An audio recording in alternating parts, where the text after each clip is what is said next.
Thanks, Elizabeth. Great show. We'll catch you tomorrow. Welcome to The Hill here on NewsNation. Tonight, the choice both sides are presenting. Kamala Harris out with her new video revealing her go-to theme. Donald Trump responding with a new label for his new opponent. And the new numbers just out where the race stands tonight. Also this evening, supporting Hamas in the heart of our nation's capital. So why isn't that a federal crime? Our legal experts explain where that could head next. Plus, Russia and China sending a message to the United States, or did they send it to the outgoing president? I have every confidence that Northcom and NORAD will be at the ready and will be able to intercept. What the White House is saying tonight about those two teaming up in the skies off our coast. And should the Bible be mandated in every single classroom? It is happening in one state. We're asking the educator who's forcing the change if he's preaching to the right audience. This is The Hill on NewsNation.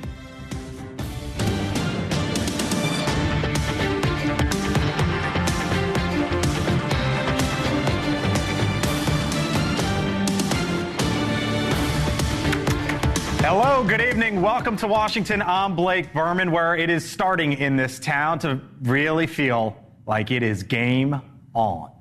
The Vice President, Kamala Harris, releasing her first presidential campaign video today. The theme, We Choose Freedom. It is now seemingly the backbone of the campaign for the presumptive Democratic nominee for president. Harris hammering home that message, for example, while speaking today to a teachers union. We choose freedom. The freedom not just to get by, but get ahead. The freedom to be safe from gun violence. The freedom to make decisions about your own body. But tonight, there is a real question if the country is saying something else. Look at this brand new polling here from Emerson College and The Hill. It focuses on the crucial swing states, Arizona, Georgia, Michigan, Wisconsin, and Pennsylvania. Swing state voters in 4 of those 5 states say it is the economy that is the top issue. In Arizona, it's immigration, the economy shortly behind. And would you look at this, in 4 out of those 5 states, housing affordability now registers in double digits when it comes to what are the big issues. Earlier this week, by the way, the National Association of Realtors revealed that home prices have now hit an all-time high. So, is freedom the right message right out of the gate for the new Democratic nominee? And if so, is this the right response from Donald Trump? Today, he called the vice president a, quote, radical left Marxist and worse. We begin tonight with the Democratic governor from Hawaii, Josh Green, who is hosting a fundraiser for the Harris campaign in Martha's Vineyard just a handful of days from now. Governor, thanks for being back with us here on the Hill. I should note to you and to our audience, the vice president expected to speak at any moment after her meeting with the Israeli Prime Minister Benjamin Netanyahu. If I am rude to you and jump in, apologies in advance, but it's because we'll listen to the vice president. But let's begin here. Freedom, that's the message. But I just showed you the numbers, Governor. The country, or at least in the swing states, they're saying the economy, the economy, the economy. So does she need to reposition that message that the Biden campaign was running on? No, I think that the vice president is doing a great job. She's on fire right out of the gate. Elections like this, and I've been involved in many since 2004, are about hope and themes and things that inspire people. I was sitting next to my daughter in the car as we saw the ad for the first time, and my daughter Maya, who's a brilliant young woman, said she got chills. You want to give people chills when you're running for president. You want to give them something to aspire to have hope in, instead of kind of the rage and hate that we've been getting from Mr. Trump. So I think this is going to work, and I think she's going to inspire a lot of women who are reproductive age, honestly, because that's their issue. Okay. It'll be interesting. It seems like there's not a lot of hope when it comes to the economy, which, as you know, and I hear you on the issue of reproductive rights, especially as a father, as you outlined. But when we look at just where the numbers are, it's the economy. And you know, Governor, the old saying, it's the economy, stupid. It's been that way for quite some time. Here's the personal financial situation of Americans right now. And I think it kind of explains the trouble that she's in. You see the wide gap there when it was excellent and good to only fair. That wide gap was during the Trump years. And how people are feeling about their financial situation now It's barely above only fair. That gap is starting to narrow. And the point there is folks just aren't feeling it, Governor. And if we're seeing this in the swing states and we're seeing this in the polling, how does she turn that around? Because people are going to want something new. Usually that is what gives people a reason to vote. Also, once they dig into it, Biden and Harris, they created 15 million jobs. People are feeling it. I understand there was incredible hardship after COVID, but I think that they're going to go to who they feel will give them hope. Hope about jobs, hope about raising up. That's usually what wins. And so we'll absolutely be able to dive into this as we go through the election. But it's highly probable people are going to rally around this message that she has. And frankly, a lot of these issues go deeply into people's lives. And she's going to create like 10 million new voters, which is going to overwhelm Mr. Trump and Mr. Vance, in my opinion. So one of the things, though, Governor, that she's going to have to do is debate Donald Trump. And I want to get your reaction on what she said earlier today. Here was Kamala Harris earlier today. I'll get your reaction on the other side. I have agreed to the previously agreed upon September 10th debate. He agreed to that previously. Now it appears he's backpedaling, but I'm ready. And I think the voters deserve to see the split screen that exists in this race on a debate stage. And so I'm ready. Let's go. She's right. Voters do deserve to see a debate, Governor, but right now there's only one on the books. Shouldn't she and Donald Trump agree to more than just one debate going forward? Doesn't the country deserve that? Yeah, they deserve 3 debates. I would love to see that. And then we'll see that Donald Trump's going to have her as a much younger, more vibrant candidate run rings around him. He was able to put a pretty good hurting on President Biden in that other debate. It would be exactly the opposite if Kamala is able to debate Mr. Trump, because she does have. You don't think she'd run into the Tulsi Gabbard problem? No, actually, and I know Tulsi very well.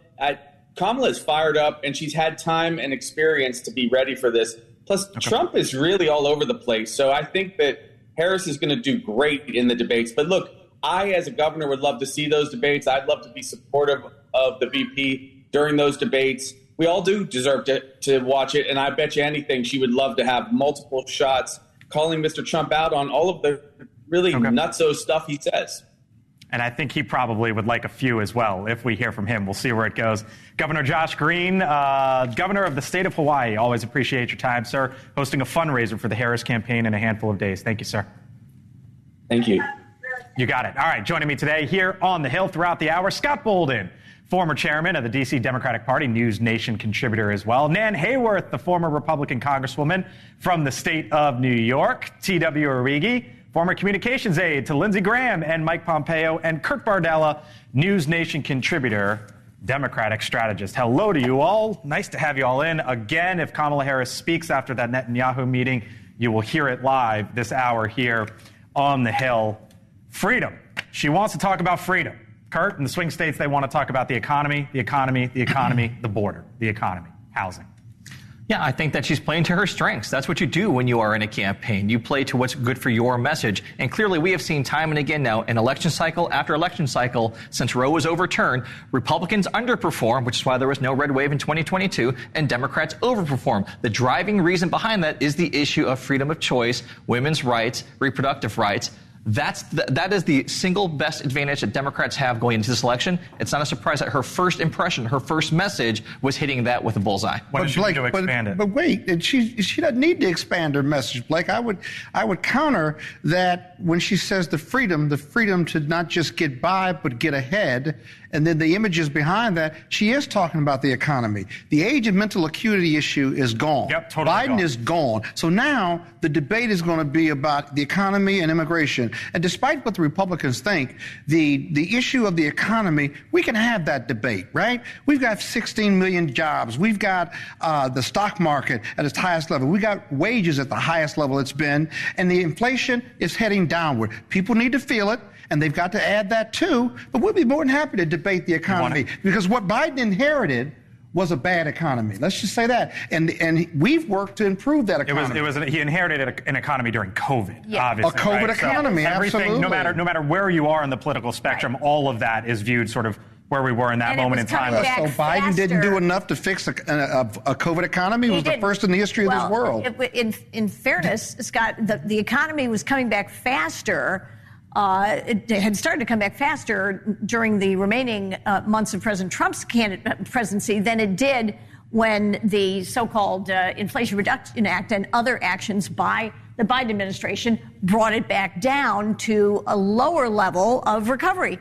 And people aren't feeling it. And even Governor Green mentioned that. People aren't feeling it. Well, that has an impact on the way they vote. So how is Donald Trump going to go after this argument? Because no matter where you are on abortion, it has been a political loser for Republicans. Politically, a loser for Republicans. There's no question about that. And that's why you've seen changes to the party platform. That's why you've seen changes to how he messages on it. But I want to make a bigger thing. We have some honeymoon-induced amnesia right now with Kamala Harris. She is still the sitting vice president, with Joe Biden still in the White House, presiding over a policy platform that is deeply unpopular. You just saw immigration and the economy. Well, she was the border czar. She is responsible for the mess we see at the border. The economy, unpopular policy decisions come from the White House. She's in the White House. So don't let this honeymoon period overshadow the fact that the issues don't change. I respond to TW just real quick. She was not the border czar. She was over a policy committee. I think the Republicans called her that. Joe Biden but she was over policy to look at the root causes of it. She wasn't the border czar. By the way, Republicans named her that. Whatever she is named, she was over the root causes of migration. And we can also report here on NewsNation, our correspondents down at the border, she has not had phone calls with the top officials at the border, and that is a fact. Can't blame the border issue on one person. The Republicans and the Democrats. Reaction now from Mick Mulvaney, former Trump White House Chief of Staff, NewsNation contributor as well. Mick, hello, great to see you. This is the first time I've spoken to you, Mick, since we got a brand new race. Here we are. Give me the lay of the land. How do you see it, Mick? Well, the first thing I see is the free dinner I'm having on Scott Bolden under the bet that we had several weeks back. So I'm very excited about that. Where do you want to go? The free dinner was Scott, you didn't think Biden was going to be at the top of the ticket, and Scott bet you that. Yeah, and here we are. Okay. They're trying to pull a video of that. Look, this honeymoon idea is real. There's some polling data out that suggests that Harris is doing better than Biden was against Trump. That makes sense. Keep in mind, I think all of those so far, I don't know the data you guys are going to talk about later tonight, but the stuff that I've seen before I sat down this evening is all national polling, and that doesn't really make that big a difference, right? We're looking at those swing states. But certainly it's a different race for the Trump team now than it was before Joe Biden backed out of the race. You hope to think that they had sort of planned for this contingency and knew what to do. I got to think they thought at least there was some chance that Biden would pull out of the race. So we'll see how they adjust. Okay. Mick, and let's show live pictures from on campus there. No, we don't have them, but we're getting them soon. I'm told Kamala Harris expected to speak any moment now after the meeting with Benjamin Netanyahu. When that happens, we'll take you there. Mick, what about from the Trump perspective and J.D. Vance? Stories out about buyer's remorse now that the race has unquestionably changed. Buyer's remorse on J.D. Vance. What are you hearing in Republican circles? I saw some of the same stories, and here's what I'll tell you, is that I know a little bit about how Donald Trump works, okay? If you don't work for him and he's asking people about you, what do you think about Blake Berman? That means he's thinking of hiring you. If you already work for him and he's asking people about you, what do you think about Blake Berman? It means he's thinking of firing you. And I've heard from nobody, not a single person in the Republican world that said Donald Trump is having that conversation about J.D. Vance. I think the team is still very pleased with the pick. Yes, things have changed. There's no question. But you tell me that Kamala Harris is going to sell in the blue collar areas of Pennsylvania and Ohio, a California liberal. I think they're okay with that. I think they're still focusing on the swing states. But you're right. They've sort of caught themselves a little bit flat-footed here in the last couple of days with the change. All right, Mick Mulvaney, NewsNation contributor, former Trump White House Chief of Staff. I think we see you in studio next week. Have a great weekend, buddy. Thanks, Blake. Thanks, y'all. You got it. All right. Again, when those live comments happen, other side of the break, we will take you there. Kamala Harris, after her meeting with Benjamin Netanyahu. Plus, here on the Hill, the American flag burned here in Washington yesterday. How might laws be changed because of that? And the Bible being mandated in class, every classroom. It's happening in one state. We're talking to the lawmaker who is in charge of that. You're watching The Hill here on NewsNation.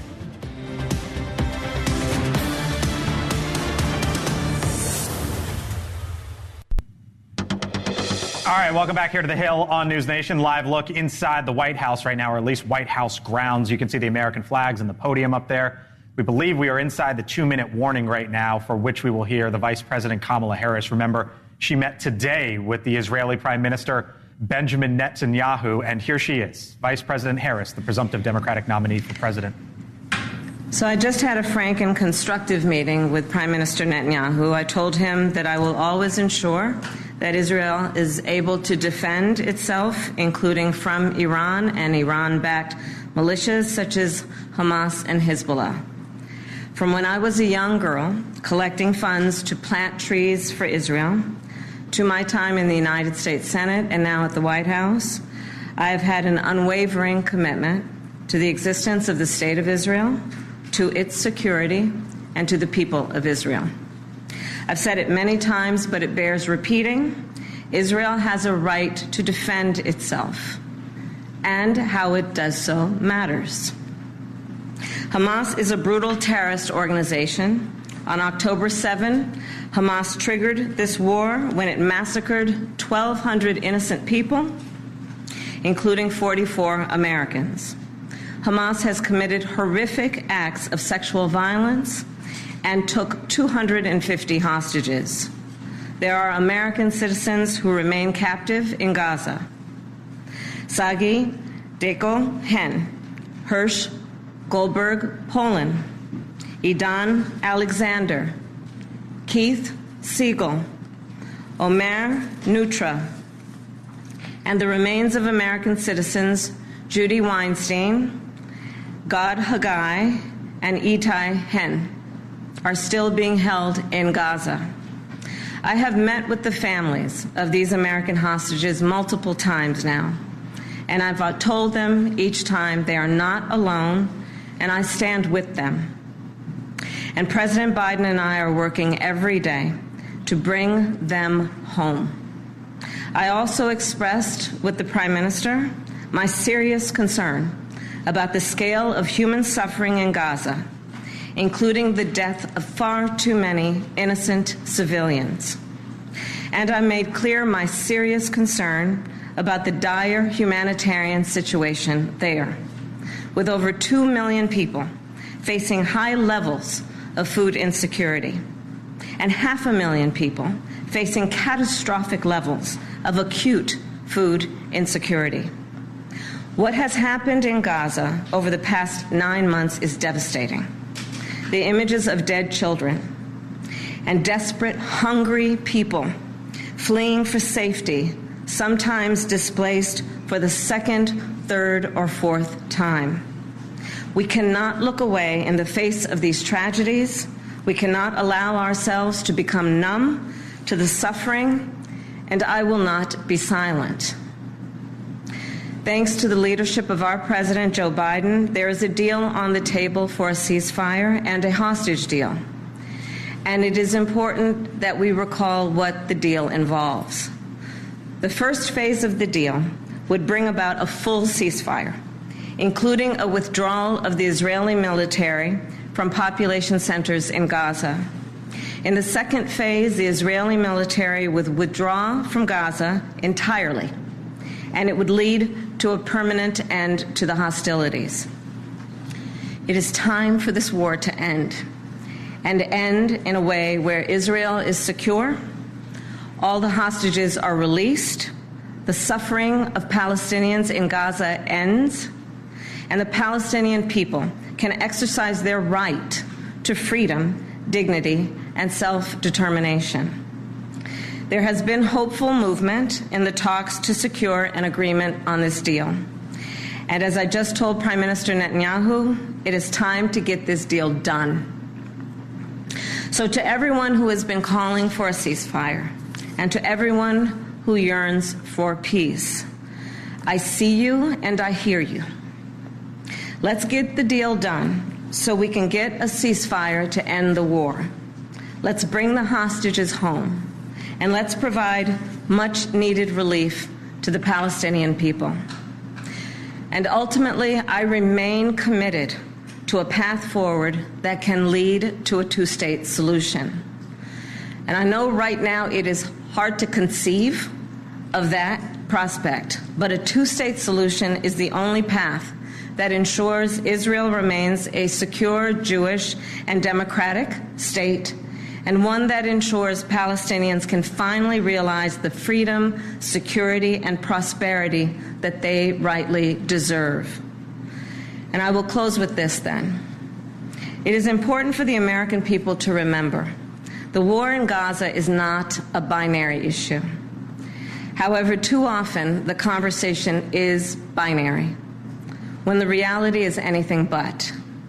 So I ask my fellow Americans to help encourage efforts to acknowledge the complexity, the nuance, and the history of the region. Let us all condemn terrorism and violence. Let us all do what we can to prevent the suffering of innocent civilians, and let us condemn anti-Semitism, Islamophobia, and hate of any kind. And let us work to unite our country. I thank you.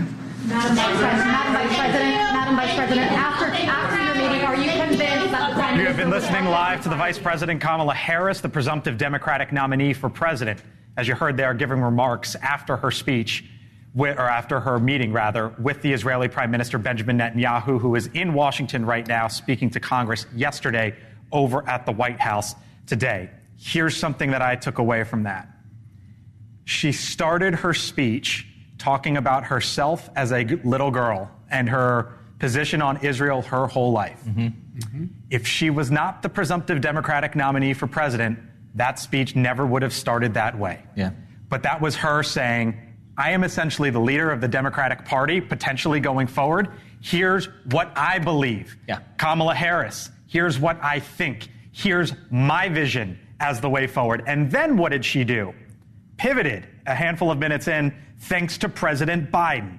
And she went into sort of the deal that the president is trying to negotiate to get an end for the war. And then how did she end? By talking about the need for a two-state solution, which is what she would push for, Kurt, potentially as the commander-in-chief. So a shifting of how all of this would work, or at least works now, with Joe Biden aside. Right. I mean, this is, again, kind of a pass the torch moment where, I mean, if she's not the presumptive nominee, she's not giving this speech right now. Let's be honest. I mean, it would fall on the president, presumably. But here she was filling in some of that autobiographical context, setting the stage for this is what my agenda is going to be going forward. You know, we've had a lot of conversations about what does a Kamala Harris administration look like? Where is she on the issues? And she was very definitive. She says Israel will always be able to defend itself. She talked about her unwavering commitment to Israel's security, talked about the need to end this conflict, to bring the hostages home. Hamas will always be regarded as a brutal terrorist organization. I hear you. You were aghast during that speech. Why? Yes, because what Vice President Harris, and she started well, but what Vice President Harris is failing to, she is proposing an unworkable plan. Israel will never withdraw, never agree to a full ceasefire, because they have stated over and over again, and it has been proven, when they disarm, in Iran's proxies move in. What she should have said is, what she should have emphasized is this: we are going to stop in its tracks the terror regime that is the Iranian theocracy and reinstitute all of the measures to starve it of resources that existed during the Trump administration, that the Biden administration on day one withdrew. And that is why Israel is in peril now, and why the Palestinian people, who actually do deserve to live in peace and prosperity, cannot. Are you on Nan's side there or no? Yeah, a bit. I think the two things that struck me about what the vice president said were two things. The repeated use of the word ceasefire. Yes. That was very intentional. Well, no, because she understands where her party is, which brings together a secondary point, Michigan, which was the first part. I kept thinking about sorry, go on. Well, as you mentioned, that this speech doesn't get given if she isn't the presumptive nominee. Well, there's already been all these theories about President Biden, and is he the one calling the shots on the day-to-day? How in control is he of his White House? His deterioration is pretty evident. I don't think this really helped that argument at all from the Democratic point of view, but I saw a very trying to split the difference argument. understanding the political realities while still realizing she is the vice president. So on the political realities, Scott, I was listening to that and thinking to myself, how does this play in Michigan? Yep. How did that speech play in Michigan? Well, I think she identified and outlined the conflict in the Hamas-Israeli war. On one hand, you've got Israel needing to defend itself. It should defend itself. These horrible acts of violence were committed against their people. You've got these hostages. And then you've got Israel's response, where you have 30,000 of innocent people, some, maybe most, innocent people killed. You can't drop a 2,000-pound bomb in a Palestinian camp going after Hamas and say that's the responsible way to run the war. Go get Hamas. Now, that's going to be difficult, but everyone's on board with most of us are on board with going after Hamas and Hamas as the bad actor here. But let me tell you what I saw and what I heard, and you didn't hear this before, or not very often. She talked about the hostages, bringing them home, and then she named them. I think they were American Jewish hostages. She went through the names. Yes, I haven't heard Biden or Trump or anyone else do that. And that's what the families complain about, that the hostages are being lost in all of this. Mick Mulvaney, former Trump White House Chief of Staff. I know we said goodbye to you, but I want your perspective here if you can come on back in. Can you set the stage for us and for our audience of how unusual it is for a sitting vice president to do something like this? And I wonder what you made of it. Well, I don't think there's much, dancing around the issue. She gave this speech. She had the meeting because she's going to be the candidate of the Democrat Party for president, period, end of story. This would never happen under ordinary circumstances unless the president was out of the country or incapacitated in some fashion, right? So if Donald Trump was overseas, Pence takes the meeting, et cetera. But that's not what we've got here. What we've got here is the honest passing of the torch. I agree with Nan on the policy. Of course I do. But, from a political standpoint, put Michigan aside, it's a pretty good speech. If you're an ordinary person at home, watching TV before you have dinner and you see Kamala Harris, I don't know that much about her, I'll turn it on. It's a really good speech. She looks presidential. She sounds presidential. Her problem's never been reading a teleprompter. It's the impromptu stuff, the interviews and the debates. But this is a really good first speech. Right. And of course, reporters, Mick, were trying to get questions in, which we would love to get questions in of any of the presidential candidates, all of them, right? But this was not the moment in the White House for that. Mick Mulvaney, thank you, sir. Appreciate it again. Thanks, Joe. You got it. And as Mick notes, he's right. 6:30 here on the East Coast. It is the time when folks are in their living room cooking dinner. And you know what? That just might have been the first time that they got to see Kamala Harris as sort of what she could potentially be like as the commander-in-chief. If you're making that dinner, stick with us. The Hill. Other side of the break. Trump cannot stick to any. All right, welcome back here to The Hill on NewsNation. Back out on the campaign trail. We now have fresh polling on the state of the race between Kamala Harris and Donald Trump. At the national level, the vice president has closed the gap seemingly to Trump within 1 point. That is within the margin of error, a national poll from the New York Times and Siena College. But we also got fresh swing state polling where the election will be decided. This comes from Emerson College and The Hill, showing Trump up 5 in Arizona, up 2 in Georgia, up 1 in Michigan, up 2 in Pennsylvania, and then you can see on the right there, tied in Wisconsin. Come on in, Scott Trainer. He is the data science director with our partners at Decision Desk HQ. Scott, hello. Your takeaway here. This is sort of the first really, really good polling that we've gotten at the national level and especially at the state level. What's your takeaway? Takeaway is it is still a favorite for Trump to win this fall, but those margins are a little bit better for Harris than Biden was a couple weeks ago, especially in Wisconsin and Pennsylvania, where Wisconsin wasn't tied and Pennsylvania, Trump was up 4 or 5, depending on the average you're looking at. So, look, this is still, we're about 100 days out, still a lot of election to go, but these first numbers out the gate aren't bad for Harris. Okay. So how about this? Because when you look at the races, the key Senate races, and how those Democrats are pairing up in the same state as it relates to Kamala Harris. And this is our Emerson College and The Hill polling. In Arizona, she's running 2 behind the Democrat there. In Michigan, she's tied. In Pennsylvania, down 2. In Wisconsin, down 2. Why are the Senate candidates running ahead of her? Well, 2 reasons. One is those Senate candidates have better favorability ratings than President Biden and VP Harris.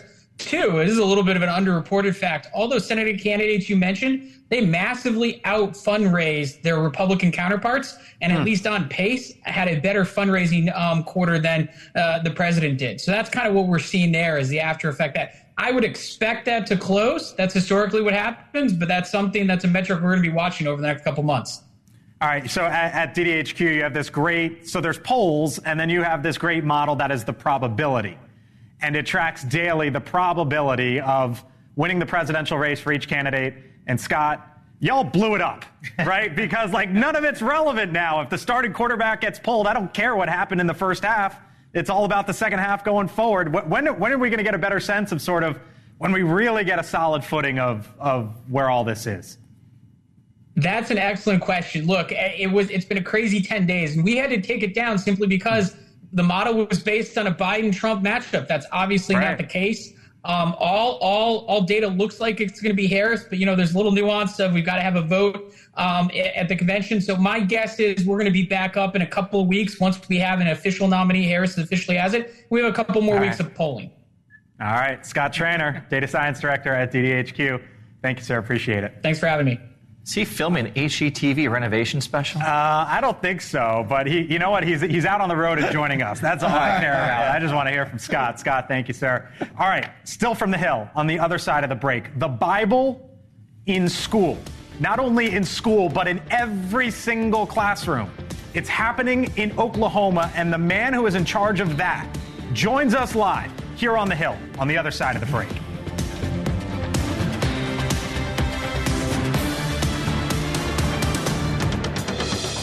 Superintendent, essentially the one in charge of the school system there, released new guidelines on how to add the Bible in school lessons plans. It directs teachers of 5th through 12th grade students to incorporate teachings of the Bible's influence on Western civilization, impact on American history, literary significance, and artistic influence. It also calls for schools to have a physical copy of the Bible, the Constitution, the Declaration of Independence, and the Ten Commandments in every single classroom. However, as you might imagine, many school districts say they will not comply. Ryan Walters, the top educator in the state of Oklahoma, is the man behind the push and joins us live here on the Hill once again. Appreciate it, sir. Thanks for coming on back. So let me start this way, Ryan. I want to open it up to you. Tell me what you're doing. I think I laid some of it out. But tell me what you're doing and why you feel the need to do it. Well, what we've seen in our schools is that the ACLU, the teachers union, the Biden-Kamala Harris regime has pushed dictates to school, which has exited the Bible out. So when we went back into our schools, we're looking at our curriculum, look at how history was being taught. We saw the Pilgrims. We saw natural rights by, as described by Thomas Jefferson. We saw Abraham Lincoln's speeches. We saw letters from Martin Luther King Jr. with the absence of any reference to Bible text, to scripture that those individuals used. And that's outrageous. That's not history. And so what we're doing is we're putting the Bible back in its proper historical context as an incredibly influential foundational document in American history. And so we're going to make sure that our schools teach all of American history. And obviously the Bible had an incredible historical impact throughout American history. And so we're going to make sure that that is back in the classroom. Okay, so you mentioned Kamala Harris in the first sentence of that answer. So let me go to Donald Trump. Because today, Ryan, he put out the Trump Vance education plan. It was a lengthy document. And here's what Donald Trump, Ryan, says in it. He says, quote, "When I am president, we will put parents back in charge and give them the final say. We will get back to teaching reading, writing, and math, called arithmetic. And we will give our kids the high-quality, pro-American education they deserve." Donald Trump says it's time to put the parents back in charge. Let's get to reading, writing, and math. You're doing the opposite, are you not? Oh, no, that's ridiculous. No, President Trump came out and praised this move 3 weeks ago by me in our state. So what you see the president saying is exactly the vision for America. He is spot on. We're going to get back and make sure our kids understand. He didn't mention putting the Bible in his letter today. He didn't mention that. Read the 1776 Commission. Listen to President Trump. He wants our kids to understand American values, where those values came from. President Trump has been out front and center on this and, frankly, given us a path forward to continue to make our schools better, to make our schools great again, as well as the country. He's laying out that roadmap by getting the unions out, putting the parents back in charge. And by the way, we are listening to parents. They have demanded that we teach our kids history, and that means not allowing the ACLU to dictate what your kids learn in their history classes, which so far has been the union telling kids to hate their country. President Trump and myself, we want parents to continue to be able to know that their kids learn a love for this country. Have you talked to Trump about this, Ryan? I absolutely have. Yes, sir. Did he say he wants every single state in the United States to do this? Or does he believe it's state choice, like abortion? Look at what he tweeted out about our plan here. He said, listen, I want to make sure that our kids understand American exceptionalism. He loves what Oklahoma's doing. He loves that we're putting the 10 Commandments back in the classroom. Yeah, he tweeted it out a few weeks ago. This is the roadmap for success for the country. You have to get back to understanding your historical heritage as a country. We're not pushing one religion over another. We're talking about history here. The left can be offended. They cannot like it. But what they can't do is rewrite our history and lie to our kids to try to make them hate this country. We're not going to allow it. A few more here for you, Ryan. Why not mandate calculators and maps and dictionaries for classrooms? So, I mean, you're setting up questions that aren't just realistic here. We do mandate math standards. We do mandate science standards. But guess what? There's only one thing that the left is not allowing in the classroom that they're targeting teachers with lawsuits. They're targeting districts with lawsuits on. It's not calculators. It's not science curriculum. It's the Bible. The left has declared war on the Bible. They declared war on Christianity. It's been going on for decades. So we are going to make sure that our kids know math, reading, science. And guess what? They're going to know American history. We're not going to allow them to lie to our kids about that.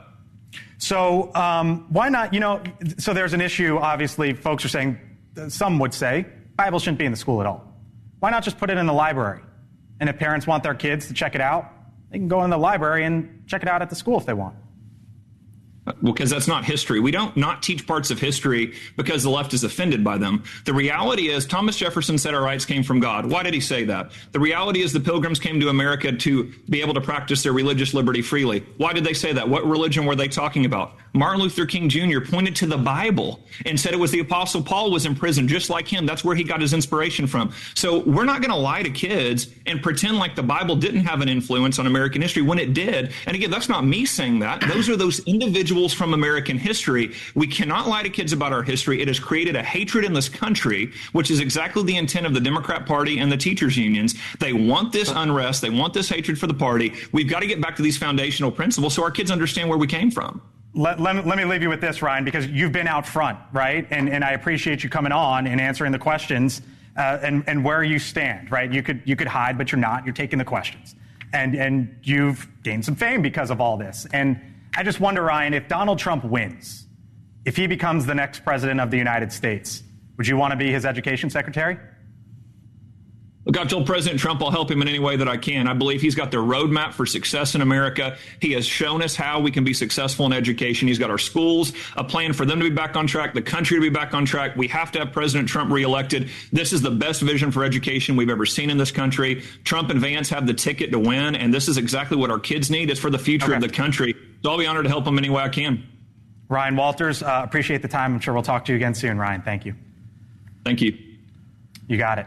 As Republicans defend that. Yeah, I'm not going to defend it. I think he got what he wanted, which was the chatter on cable news. Look, I am empathetic to how we teach history in our schools. Ben Franklin is the background on my phone. I'm a big history buff, and I do believe that we need to truly fix how we teach history in this country and begin, especially with our founding. But he kept mentioning Thomas Jefferson, which drove me bananas. Yep. Thomas Jefferson was a deist. Yes, he completely would say that America was founded on Judeo-Christian values. No argument there. But he would be revolted not only with the state administering education, that's another issue, but he would absolutely hate the fact that we are mandating one type of religious document to be in public schools to every student. He defended Catholic nuns. He defended Jewish folks when he was president. But a blanket thing runs counter to Franklin, to Jefferson, to our founders. Mandating education as the Republican Party, that's what confuses me on this, because that's not what your party does. Right. And I think... like sort of mandating from the top, right? Like Donald Trump is like, bring it up from the... Right. Let the parents choose. It should be district by district. It should be what the parents in a given district select for their children. I think the argument can definitely be made that the public school model has in some ways run its course, and I'm a public school product. I will say this. If it could be done, if what the superintendent is proposing, he's eloquent about it, but if it could be done in a way that emphasizes contextually, we're going to give you the context. They're both trying to jump in here. But I'm going to finish in one second. But emphasizes contextually that we are today a pluralistic society, and we welcome and respect fellow citizens who follow different religious tenets from the overwhelming majority of the folks who were here when this nation was founded. 10 seconds. Two things. Thomas Jefferson called for, quote, a wall of separation between church and state. Yes. And number two, Oklahoma has the 50th. They are worst in school quality. What is this guy doing? You are itching, Scott, real quick. I got just cagey. He's putting the Bible context into our history and talking into the history. Every time you ask him about the Bible mandate, he kept talking about American history. We're going to teach him American history. The Supreme Court, even this Supreme Court, is going to strike this down. You think so if it gets there? Right, and I wish you had asked him about slavery. Is he going to teach American history? Because slavery... I told our team I could have spent 20 minutes on that interview and wanted to talk to him, but obviously we can't. As well as the fight against that's American history, too. As well as the that's war not hating against America. All right, tonight on News... We could do this all night, but we got to run here for a second. Tonight on News Nation, a special report. The plot to kill Trump. Brian Enton hosts live from Pennsylvania near the site of the assassination attempt. The major unanswered questions, 10 o'clock Eastern, right here on News Nation. Leland Vittert, host of On Balance, on the other side of the break. Stay with us.